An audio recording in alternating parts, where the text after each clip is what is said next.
দাঁড়া দাঁড়া বন্ধুরা, দেখে যাও ঝন্টু তার অ্যাসিস্ট্যান্টকে বললো "এই বের কর", তারপর তার অ্যাসিস্ট্যান্ট একটা মুরগির রোস্ট বের করলো। এটা দেখে মন্টু অবাক হয়ে গেল এবং ঝন্টু এই রোস্টটা নিয়ে ইচ্ছা মতো খাওয়া শুরু করে দিল।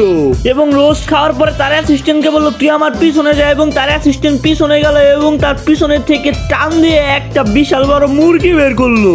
রোস্ট খেয়ে মুরগি বের করার পর সে মুরগিটা নিয়ে টেবিলের উপর রাখলো এবং ঝন্টু রাগান্বিত হয়ে মন্টুকে বললো তুই কি পারবি করে দেখা। তারপরে মন্টু তার অ্যাসিস্ট্যান্টকে বললো এই বের কর, তারপর তার অ্যাসিস্ট্যান্ট অনেকগুলো ডিম বের করলো এবং মন্টু সেই ডিমগুলো তার অ্যাসিস্ট্যান্টের মাথায় একটা একটা করে খাওয়া শুরু করে দিল এবং খেতে খেতে সবগুলো ডিম খাওয়া শেষ হয়ে গেল। এবং তারপরে যা হয়েছিল দেখলে তো তুমি অবাক হয়ে যাবে। কি হয়েছিল তুমি কি দেখতে চাও? দাঁড়াও দাঁড়াও দেখাবো।